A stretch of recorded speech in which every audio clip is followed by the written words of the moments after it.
Ouais. Bonjour et bienvenue sur le premier live du MOOC Vigne et Vin. Vous avez peut-être déjà suivi la première version en anglais il y a une demi-heure et nous voilà lancés pour une demi-heure de questions-réponses sur le module 1 qui concerne la biologie de la vigne. Et nous avons Christian, Christian Chervin à Toulouse qui est là pour répondre à nos questions et Grégory Gambetta en direct depuis Bordeaux. Bienvenue à tous les deux. Merci, Cécile. Avec plaisir. Du coup, avant de vous lancer des questions, celles que en fait, je reçois en direct sur le pad, d'ailleurs je vois qu'il y a des nouvelles questions qui arrivent et que vous êtes là déjà en train de vous connecter. Je vois le nombre de personnes, on a 19 personnes sur le pad en même temps. N'hésitez pas à rajouter des questions au fur et à mesure, je vais essayer de les regrouper, etc. au mieux. Donc avant de commencer sur des questions vraiment autour de la biologie, je voulais répondre à une première question qui nous a été posée qui concerne les vidéos, où on nous demande puisqu'il y a deux versions de cours, français et anglais, serait-il possible de couper le son en anglais lorsqu'on veut écouter la version française? L'attention du spectateur est polluée par le commentaire anglais et celui en français, etc. etc. Donc pour répondre à cette question, lors de la première session du MOOC, nous avions fait uniquement des vidéos en anglais. Et elles étaient sous-titrées en anglais, français, chinois, comme à l'heure actuelle. Et puis on a voulu effectivement améliorer ces premières vidéos, donc on a fait faire un doublage. Il nous semblait plus pertinent en fait de laisser la voix en anglais quand même en fond, parce que sinon on aurait eu quelque chose d'assez étrange où la personne qui parlait bougerait les lèvres et puis on entendrait une autre voix. Donc on est désolé si la voix anglaise est restée encore un petit peu trop élevée, mais on espère quand même qu'il y a une grande amélioration sur ces vidéos. Voilà pour la première question d'ordre technique. Donc non, il n'est pas possible de couper juste le son anglais, il faudrait refaire entièrement le montage de nos vidéos. Ceci étant dit, alors je ne sais pas à qui il va adresser la première question, mais en tout cas il y a une première question de Maria qui est à Rouen et qui nous dit qu'elle a déjà travaillé sur le vin lors d'un stage en Afrique du Sud et qu'elle en avait beaucoup appris sur l'aspect commercial. Maintenant, elle souhaiterait en savoir plus sur le vin en lui-même et les sciences qui touchent, pour se lancer. Hein. Bon. Alors, première question. Ma première question concerne la mesure de l'acidité du mou. Donc ça, c'est peut-être Christian qui peut nous répondre. Est-ce que vous pouvez... quel test tu préconises? Alors, donc, bonjour. Et donc, pour tester l'acidité du mou, le dosage le plus courant, c'est de rajouter de la soude, un liquide basique, qui fait remonter le pH, l'indicateur d'acidité, vers un niveau neutre qui est en fait, quand on regarde sur une échelle de pH, c'est 7. À 7, c'est neutre. Donc c'est le dosage le plus courant. Et donc on mesure la remontée du pH, alors le plus souvent avec un pH mètre, dans les labos, la plupart des laboratoires, le pH mètre donc donne la valeur de pH atteint, et quand on arrive à 7, on regarde la quantité de soude qu'on a rajoutée en fonction de la concentration de cette soude, etc. Il y a des petites formules qu'on trouve sur internet facilement d'ailleurs, et dans des bouquins, des ouvrages de référence, qui permettent de calculer l'acidité. Alors, en plusieurs unités, en France, on a tendance à exprimer cette acidité en équivalent H2SO4. C'est-à-dire s'il y avait de l'acide sulfurique, voilà combien il aurait fallu de soude pour remonter de temps. Les anglo-saxons souvent expriment l'acidité en grammes ou en milligrammes d'acide tartrique. Voilà, donc ça dépend un petit peu du pays dans lequel on travaille. Je crois qu'il y a une autre question qui est reliée à cette question, en fait, c'est est-ce qu'il vaut mieux utiliser un pH mètre ou est-ce qu'il y a d'autres solutions? Je vais répondre tout de suite en suivant. Donc effectivement, bon, le pH mètre c'est le plus juste. Il y a des possibilités d'utiliser des colorants qui changent de couleur autour de pH 7, comme le bleu bromothymol ou la phénolphtaléine. Il y a deux inconvénients à l'utilisation de ces colorants. C'est qu'en fait, le changement de couleur se fait pas exactement à pH 7, mais autour de pH 7. Donc il y a une erreur de quelques gouttes de soude. C'est pas très grave parce qu'en fait, le jus de raisin n'a pas de pouvoir tampon autour de 7, donc une goutte de soude fait sauter le pH de 6 à 7, 7,5. Donc en fait, on fait une erreur d'une ou deux gouttes, quoi. C'est pour ça que c'est toléré et que c'est quand même utilisé encore dans certains petits labos ou chez des gens qui n'ont pas un gros équipement. Voilà, l'avantage c'est que ce sont des solutions qui sont pas chères par rapport à un pH mètre, qui est quand même un équipement un petit peu plus cher. Voilà, mais qui est plus précis. Voilà. Merci. Alors, tu parles de petits labos ou de petits équipements, et il y a quelqu'un qui demande justement comment faire. Est-ce que peut-être il y aurait des solutions pour faire un labo qui réponde aux exigences qualité, mais un labo maison? Est-ce que vous avez des conseils sur ce domaine? Alors, exactement, pardon, j'ai vu la question. Alors, la personne qui pose la question est déjà pas mal équipée, puisqu'elle dit déjà avoir de quoi mesurer le pH, l'oxygène, mesurer l'oxygène avec un appareil, c'est pas un appareil très courant, mesurer le SO2, là aussi, si c'est un appareil conductimétrique, c'est déjà pas mal. Donc je pense que c'est quelqu'un qui est déjà très bien équipé. Il lui suffit juste peut-être d'avoir un bocal avec un petit peu de solution pour faire une chromatographie papier et pour suivre la fermentation malolactique. Et là, elle a un équipement qui lui permet de faire de la vinif. Alternative à ça, parce que c'est quand même des équipements qui valent un peu cher, c'est d'utiliser les services des laboratoires d'analyse proches de chez soi ou même à distance. On peut récupérer chez le pharmacien un petit pot, un petit tube dans lequel on fait de l'analyse d'urine, par exemple, c'est stérile quand le pharmacien vous le donne. Et on le remplit bien à ras-bord, on l'envoie à un laboratoire d'analyse après l'avoir contacté pour s'assurer que le laboratoire peut faire les analyses qu'on souhaite. Et on aura une analyse assez complète de son échantillon pour une somme assez modique finalement. Ok, merci beaucoup Christian. Question suivante. Bonjour, est-il possible de réaliser une expérience en sélectionnant une baie de raisin et en enlevant les graines et en les faisant germer? Quelles sont les étapes et comment on peut s'y prendre? Christian, Greg? Greg, vas-y. Moi, je prends la question. En fait, oui, c'est possible, c'est pas normal. On réplique les vignes avec avec le bois, en fait, de garder le type de génotype, le type de fruits, etc. Mais oui, tu peux prendre les grains. Et si tu veux, tu prends les grains. Normalement, tu mets les grains dans un sac plastique, avec une humidité, avec une serviette humide dans le frigo pendant quelques jours, et après tu mets les graines directement dans le sol et ça peut pousser à quelques fréquences. Je ne sais pas, peut-être une moitié de toutes les graines va pousser, peut-être moins, mais oui, c'est possible et tu peux voir quel type de vigne tu peux pousser chez vous. Ok, merci. Alors, je sais pas si le MOOC va être assez long pour pouvoir voir germer vos graines et que vous nous postiez les photos, mais allez-y, tentez. N'hésitez pas à faire vos expériences. Donc, une première partie où on les met au froid, et après, on peut en effet les planter de façon classique. Autre question. Bonjour, le CO2 contribue à la formation de sucre. La vigne consommera-t-elle plus d'eau pendant la phase de maturation du fruit? L'eau excrétée par la vigne dans la transpiration revient-elle dans le sous-sol ou s'évapore-t-elle dans l'atmosphère? Alors, en fait, je vois qu'il y a plusieurs questions. Vous aurez les réponses dans les modules suivants. Mais si vous pouvez déjà nous mettre l'eau à la bouche, Greg et Christian. Oui, bien sûr. En fait, le CO2, ça s'est transformé à le sucre dans la vigne. Donc, sans CO2, il n'y a pas de sucre. Donc, ça, c'est super important pour la vigne.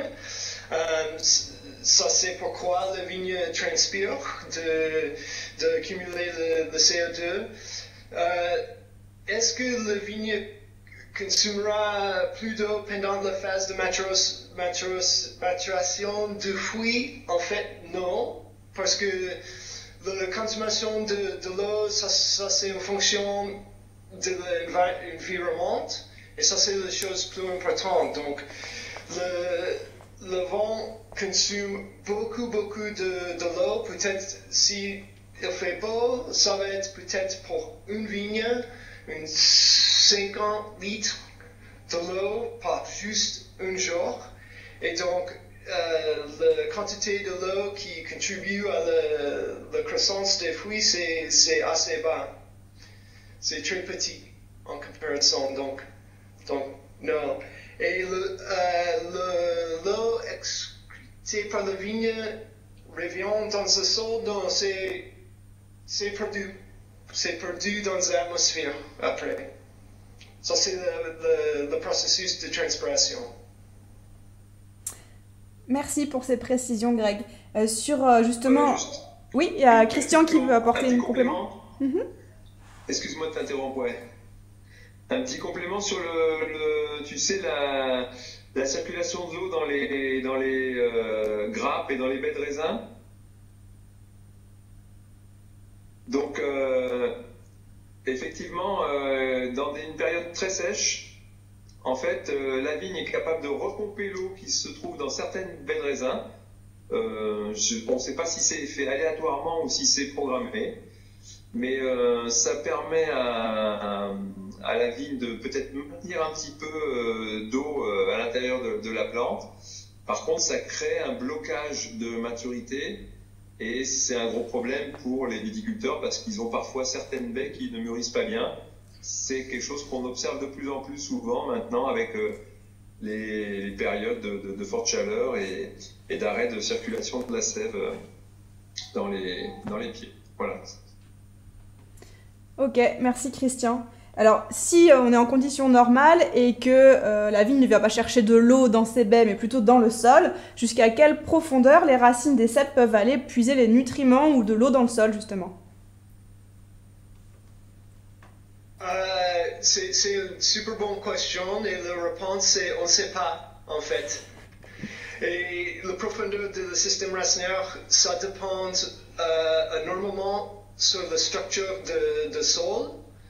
Et donc, si on a une sol qui aussi c'est très profondeur, tu peux avoir le système racinaire qui va une dizaine, une vingtaine, une trentaine de mètres peut-être. Mais c'est vrai que la majorité du système racinaire va être en la première peut-être 50 cm ou le premier mètre parce que c'est là où on trouve la plupart des nutriments. Mais c'est important de connaître que parfois les arbres, par exemple, ont des systèmes racinaires avec une profondeur de plus de une centaine de mètres. Et donc c'est possible que le système racinaire a des profondeurs énormes. Chris, tu as quelque chose d'ajouter? Non, je trouve que tu as très bien répondu. Bon alors on va essayer de trouver une question plus difficile. Non, je vois plusieurs questions qui tournent autour des formations. Existe-t-il des formations universitaires? Quelles sont les ressources que vous pouvez conseiller? Et puis même il y a des questions sur est-ce que vous recherchez des doctorants ou des thésards dans vos labos? Donc on voit qu'il y a des questions en tout cas sur la formation et sur les débouchés des études autour du monde du vin. Et vous en faites partie, vous êtes des chercheurs dans ce domaine-là. Après on voit bien sur le forum aussi qu'il y a plein d'autres débouchés puisqu'il y a des gens qui sont en train de se reconvertir aussi pour cultiver la vigne. Donc voilà, est-ce que il y a des questions? Là je vois, pour compléter cette question, est-il possible de faire le DNO à Montpellier en 2 ans? Alors, pour moi, je ne pourrais pas répondre à cette question sur les 2 ans. Par contre, on peut poser la question sur le forum et je m'assurerai à ce que vous trouviez une réponse. Juste sur les formations, vous avez vu le MOOC est fait avec 4 écoles, du coup Bordeaux, Dijon, Toulouse et Montpellier. Les 4 écoles proposent effectivement des formations, en tout cas au niveau master, avec chacune un peu leur particularité. Donc peut-être qu'aujourd'hui, Christian et Greg peuvent nous donner un peu des exemples sur les formations, mais il en existe également plein d'autres en français et dans d'autres langues également. Donc Christian et Greg, si vous avez 2 mots sur vos formations et puis peut-être des ressources à indiquer du coup aux MOOCers. Écoute, si je commence par alors le système français et le système et à Toulouse en particulier. Donc le système français, donc il y a un système d'auditeurs libres qui permet déjà à tous les gens qui sont sur le territoire français de s'inscrire dans une université. Je pense que Greg en parlera un petit peu plus aussi dans les pays anglo-saxons. Pour les DNO, bon, effectivement, il y en a dans chacun de nos villes universitaires. Pour Toulouse, oui, c'est possible de le faire en 2 ans. Le DNO, c'est le diplôme national d'œnologue, hein, pour ceux qui ne le savent pas. Donc, c'est possible de le faire en 2 ans. C'est possible de le faire un peu en parallèle de la formation d'ingénieur agro, mais c'est aussi possible de le faire dans une année de césure où il y en a qui le font après leur formation. Donc, toutes les possibilités sont ouvertes. Et de façon globale, si on regarde l'agriculture au sens large, la viticulture, c'est encore un domaine où il y a de l'emploi.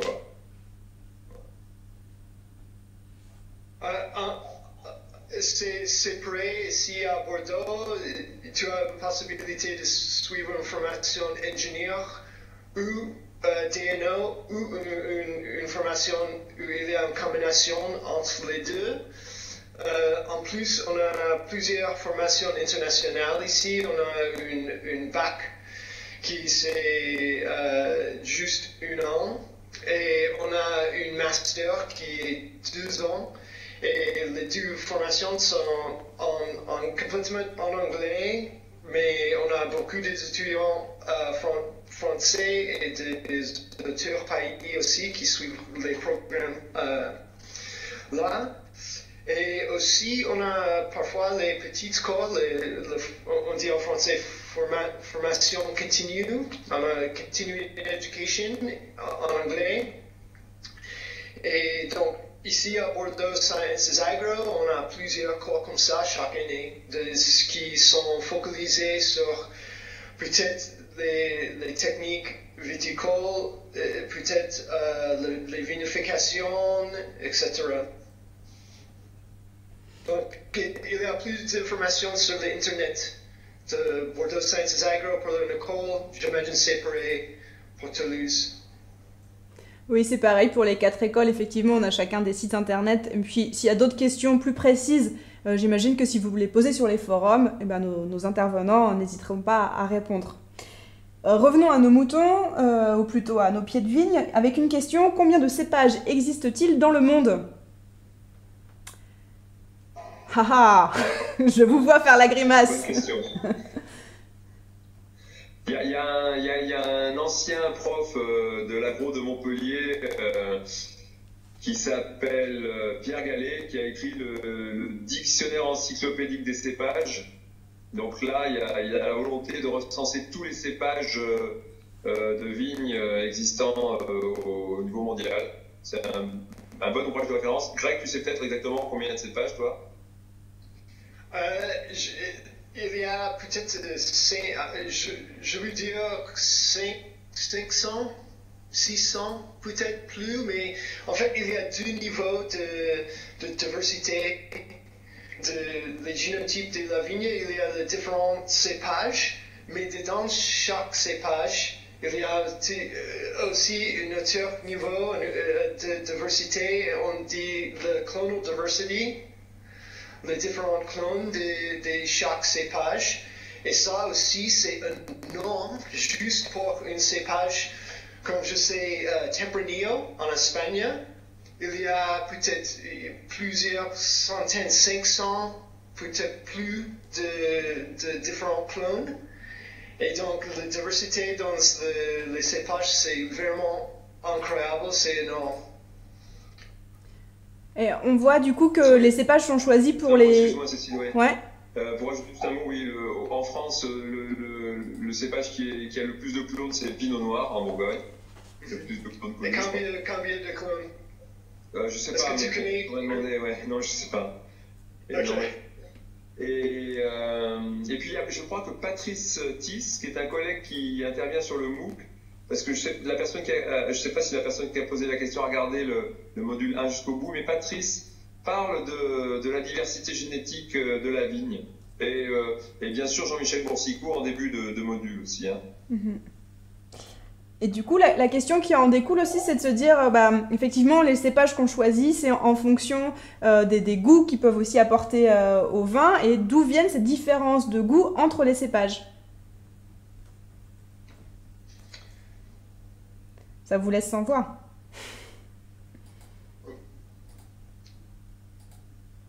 Ça vient de différentes compositions de fruits en fait, parce que tous les cépages, la composition des arômes, de la couleur, de l'acidité, le niveau de sucre, et tout dépend dans le génotype ou les cépages, et donc ça apporte le goût, les différences. Ça, c'est la grande diversité des types de vin. Oui, en plus de ça, il y a effectivement, tu l'as dit, Greg, l'acidité. Donc, du coup, l'acidité, elle est due bien sûr, à la quantité d'acide qui s'accumule et qui se dégrade pas avant la récolte. Elle est due aussi à la quantité de potassium qu'il y a dans les pellicules, parce que le potassium va précipiter avec l'acide tartrique, et donc là aussi, il y a une influence du cépage, du sol, sur le niveau de potassium, et donc il va résulter. Donc c'est un paramètre très complexe, bien sûr. En tout cas, une combinaison de plusieurs facteurs, quoi. Ça c'est le terroir. Et du coup, ça arrive. C'est une partie du terroir. Ouais, ça arrive dans le module 2 qui sera en ligne mercredi en tout début d'après-midi. Une autre question, qu'est-ce qu'il y avait d'autre? Ah oui, avant d'avoir du coup les baies qui vont faire le jus, qui vont donner le goût au vin, il va falloir passer par l'étape bourgeon. Et il y a un apprenant qui demande un peu de revoir, puisque il a bien compris qu'il y avait deux sortes de bourgeons différents. Est-ce qu'on peut revoir la différence entre les deux? Greg, j'imagine que tu es parfait pour répondre à cette question. Je viens de prendre les mots français il y a quelques moments. Il y a les bourgeons qui poussent cette année, ça c'est le prompt bourgeon en français, et donc ça pousse chaque année en printemps, après l'hiver, et donc la question parle de le bourgeon laitant. Et quand est-ce que bourgeon laitant ça pousse? Ça dépend en fait.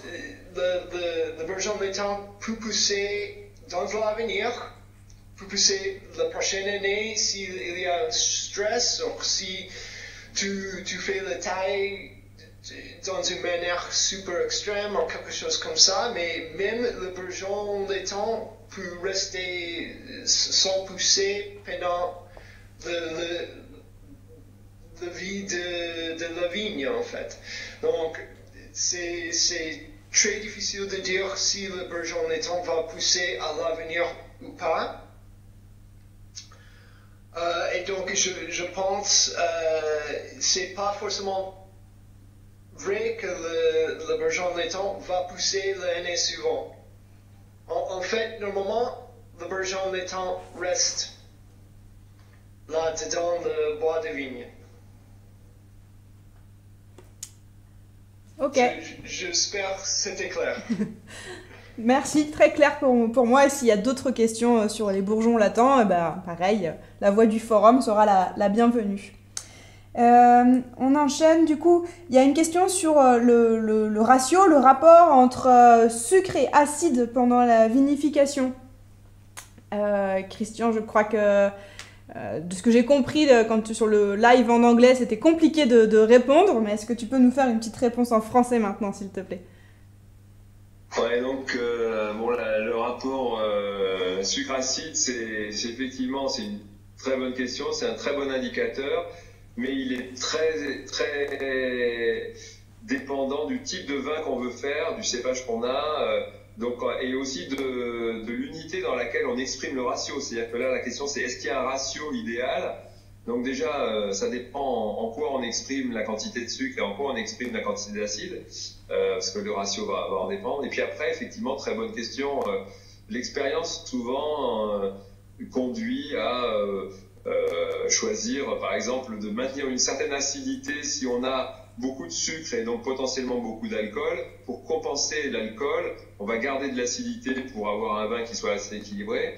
Sinon, on fait enfin voilà, donc c'est très très difficile de répondre à cette question et il y a autant de réponses que de styles de vin. C'est pour dire. Greg, est-ce que tu veux compléter? Non, tout dépend dans le style de vin. Ok. Je suis complètement d'accord avec Chris. Donc. Ok. Après, il y a une question sur les prélèvements. Alors, j'ai pas complètement compris la question, mais je pense que ça concerne un bout du cours de Christian où il explique quelle baie prélever pour vérifier justement la maturité de ces baies. C'est ça, Christian? Oui, alors effectivement, c'est une partie, je crois, sur la fin du module 1, où j'explique comment on fait un suivi de maturité. C'est-à-dire qu'il faut prélever à plusieurs endroits sur la parcelle, au cas où il y a différents types de sols et que ça influe sur la maturité. Il faut prélever sur les deux faces du rang, parce que selon l'ensoleillement, ça peut mûrir plus ou moins bien. C'est le deuxième facteur. Il faut prélever, troisième facteur, sur des baies sur des grappes qui sont à l'ombre ou des grappes qui sont au soleil, parce qu'elles peuvent mûrir à des vitesses différentes. Et puis, sur la grappe, en fait, si on prélève sur une baie en haut de la grappe, près de la tige où arrivent les sucres, ou très loin, on peut avoir des niveaux de maturité différents. Si on prélève vraiment, on tient compte de ces 4 facteurs d'hétérogénéité, on n'est pas obligé de reprélever toujours sur les mêmes cépages, sur les mêmes pieds. Parce que la question à la fin, c'était est-ce qu'il faut toujours reprélever sur les mêmes pieds? Bon, moi je pense que si on fait un échantillonnage très complet de la parcelle, c'est pas grave si on prélève sur les mêmes pieds. Il faut par contre prendre 200 baies, voilà. Donc voilà, sinon le risque, mais même prélever toujours sur le même pied, c'est risqué parce que si on choisit mal ses pieds, ça risque de ne pas donner une belle image de la maturité moyenne de la parcelle. Sachant que de nos jours, la plupart des parcelles sont vendangées d'un seul coup, sauf dans les domaines où on fait de la vendange baie par baie pour faire des vins moelleux. Mais sinon, la plupart du temps, on vendange une parcelle d'un seul coup. Voilà, sauf dans les vignobles d'exception où on fait plusieurs passages, voilà, où ils ont les moyens de payer plusieurs équipes de vendangeurs. Voilà. Donc il vaut mieux faire attention à un prélèvement hétérogène en fait sur notre parcelle plutôt que de prélever toujours sur le même pied. Une question, je voudrais savoir quelle est la température souhaitée pendant le cycle de développement. Alors, ouais, peut-être Greg. C'est pour le... Je search the question. Alors... mais j'imagine ça c'est pour... La question c'est spécifiquement... on parle de la fouille. Et qu'est-ce que la température... Est-ce qu'il y a une température optimale pour le baie ou pour le développement de la vigne? Pas forcément. Il faut que la température c'est plus de 10 degrés, peut-être. Et après, il y a les températures où on considère trop chaud, peut-être plus de 40 degrés, peut-être. Il y a les problèmes avec le chaleur après 35 degrés. Mais en général, les vignes poussent dans des environnements très différents. Si on pense de tous les endroits où il y a une très forte viticulture dans le monde, la diversité de climat c'est super grand et donc il n'y a pas vraiment une température optimale, mais oui, il y a une correspondance entre les cépages et le climat qui c'est important. Et ça, c'est pourquoi on trouve il y a des cépages qui poussent mieux dans un certain climat, peut-être le climat plus chaud ou plus froid, par exemple. Donc, c'est vraiment le rapport entre le cépage et l'environnement qui c'est important et pas forcément le climat tout seul. Ok. C'est vrai qu'on l'a vu par rapport à vos publications sur le forum, on a vu une grande diversité. Il y avait vous parliez de vin en Chine, en Russie, en Argentine, etc. Donc on imagine que c'est pas à chaque fois le même climat, mais il y a des conditions, on va dire, minimum à avoir pour le développement du coup des baies. Et puis la conjoncture entre le terroir et du coup le climat. Une dernière question, et après on devra conclure. Je suis désolée parce qu'il y en a à laquelle on n'aura pas eu le temps de répondre, mais n'hésitez pas à les remettre sur le forum et on vous répondra par écrit. Une question sur les porte-greffes. En discutant avec des pépiniéristes, on obtient des conseils assez différents concernant des porte-greffes selon la texture et structure du sol déjà analysé. Quels seraient vos conseils de livres, documents pour rester le maître du jeu? Bon, rappeler, c'est sûr. Après, Greg doit avoir pas mal de réponses sur le porte-greffe. Il y a deux bouquins de manuels de viticulture. Il y a le Régnier et le Girard. C'est deux bouquins où il y a des listes de porte-greffes en fonction du type de sol. Greg, je te laisse faire une réponse peut-être plus physiologique. Pas forcément. Normalement, un chef de culture regarde le sol, les conditions environnementales et faire une décision, un choix de porte-greffe. Et par exemple à Bordeaux, ça dépend beaucoup de la disponibilité en eau dans le sol. Et si il y a un sol, en fait, les porte-greffes sont divisés dans le porte-greffe qui augmente la vigueur et les porte-greffes qui diminuent la vigueur. Et si un sol c'est pauvre en eau ou en nutriments, normalement le chef de culture choisit un porte-greffe qui augmente la vigueur, de homogénéiser les parcelles. Et ça c'est le but, mais tout dépend dans le contexte, dans la parcelle. Ok, merci pour vos réponses à tous les deux. Donc, comme je vous le disais, on va s'arrêter là sur les questions. Merci encore Greg et Christian d'avoir répondu. On retrouve du coup Greg pour le prochain live de la semaine prochaine. Et puis tous les deux sur le forum. Je vous souhaite une très bonne semaine. Et puis je vous dis à bientôt sur le forum ou à la semaine prochaine pour le live du module 2 sur la viticulture. Bye bye! Bonne fin de journée. Bye.